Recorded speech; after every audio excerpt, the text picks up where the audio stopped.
Stop trying to fit in. What's going to make you win is your uniqueness and your ability to stand out. Let me explain. There is a well-known study relating to fitting in known as the Asch conformity experiment, where participants were asked to identify the length of lines in a group setting, and they ended up conforming. Here are some of the details that make this experiment so interesting. First of all, conducted in 1951 by the psychologist Solomon Asch, it tested social pressure by using 50 male college students, and they believed that they were taking a vision test. They were placed in a group with what they called Confederates, who were actors who were in the experiment. Participants sat in a room with 6 to 8 Confederates, and they didn't know what was going on. Each person was shown 2 cards. One card had a single reference line. The other card had 3 comparison lines, A, B, and C, with only one line being the same length as the reference line.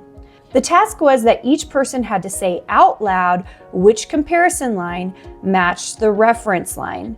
The real participant always answered last or near last in the group. The first few trials were answered correctly by everyone. But here's where it gets interesting.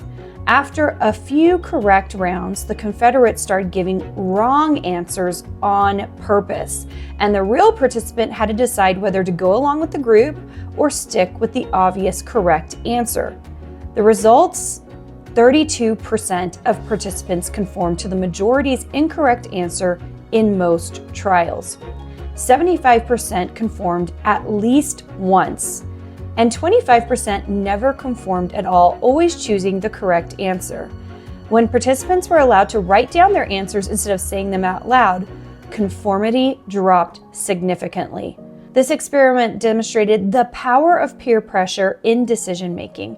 It also shows that people tend to categorize themselves into groups based on shared characteristics and strive to maintain a positive social identity, leading to behaviors aimed at fitting in with their group.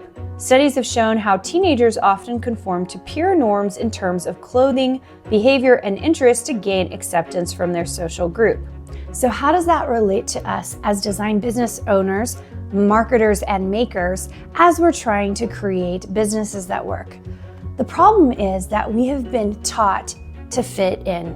We've been taught that the thing to do is to look like everybody else, behave like everybody else. But in the world of business, it works the opposite. Part of the reason that we build and create marketing techniques is to stand out, to let people see our brands, to help people see our work. And this becomes really problematic if we've been programmed to fit in for the last however many years of our life. I feel like this is something I have been fighting for the majority of my life, because yes, I want to fit in, but also I want to stand out, and that way my work stands out. But I remember early on, especially when I started creating my design business, I really had to work hard to make sure that the stuff I was making was unique to me. And then eventually, interestingly enough, I started seeing people copying me. And there's not a ton you can do about that, but it shows you something really important. That if you are creating the trend, you're on top and you're building something unique and special. If you're a follower and you're following everybody else to see what they're doing, it's always going to be hard to ever build your own brand and get at the top of the list, whether it's making your own stuff, like if you're a Tumblr creator, or you're a designer who's creating digital products. It doesn't really matter whether it's physical or digital products. The goal here is to stand out, which means you have to wipe away all the things that you have learned and the behaviors that we have all taken in as we have gone through school, as we have been in communities, so that we can stand out and do something interesting and different in our design businesses. So if you are a maker or a creative business looking to stand out, here are 5 key ways to differentiate yourself from blending into the crowd. Number 1 is creating your own signature style. Develop a distinctive visual identity, whether it's your own color palette, your design style, or your packaging. Having a recognizable aesthetic makes your work instantly identifiable. Let's think about even artists that we can think of in the past, like Claude Monet or Pablo Picasso. They had distinct styles that make their paintings ones that we can see. They had a distinct style that made their paintings really easy for us to identify with them as a person. Number 2 is tell your story authentically. Share why you create, what you create, and what makes your journey different or unique. Surprisingly, people want to fit into the story that you have created because they're going to recognize pieces of it in themselves. Use storytelling in your marketing, social media, and product descriptions to build emotional connections with customers. A good example of this is I do this in my design bootcamp. We kick off day 1 and I talk about making the transition from my PhD into creating my first design business, which was a nightmare. I hardly made any money at all, and I told them exactly how I was able to get out of that hole. And that is a really authentic story to me. It was also a really rough time, and people can relate to that, especially if they're feeling stuck. Number 3 is niching down to stand out. So instead of trying to appeal to everyone, specialize in something specific. Find a niche where your expertise, passion, and audience intersect. And this is really hard sometimes because we feel like our product is great for everyone, especially if we have jewelry or we have fabrics that we think that would be great for everyone. But a good example of this is a fabric designer who focuses exclusively on modern quilt patterns with a bold Scandinavian aesthetic. She's going to attract a certain type of quilter. A good example is also me with all of my design programs. We really like to work with people who are very serious about design. So we want people who want a proper education, who want to either go to the university and get a master's degree, or they want a year-long program that's going to get them to where they really want to go. That's why we created Design Suite. And what I like to do is work with people who are in design or want to learn design and want to build design businesses. If you just want to be a designer for the fun of it and you just kind of want to mess around, then I'm going to send you somewhere else because that'll be a better fit for you. So niching down to what is best for you is always a great thing. Number 4 is innovating with products and experiences. So offer something different than your competitors, whether it's a unique product, customer experience, or a business model. Consider customization, interactive workshops, or limited edition drops to create exclusivity.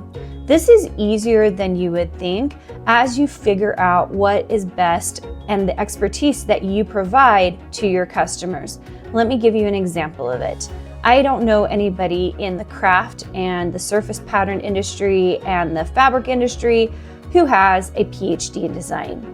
So what did I decide to do? I created a university. The University of Arts and Design is really catered to people who want a proper education on design, who want to create a design business and get a degree or a certificate from an entity for it.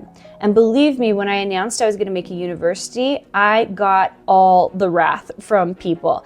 There are lots of people who were excited for me, but there was also a small percentage who told me I couldn't do it, that I was out of line, and it wasn't something I could do. But my gut told me I was right, that we could build a university. All we had to do was follow the rules and do the right things and hire a consultant to help us. And we did.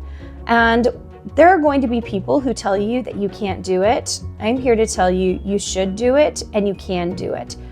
Leave those naysayers behind because what you're going to give is so important.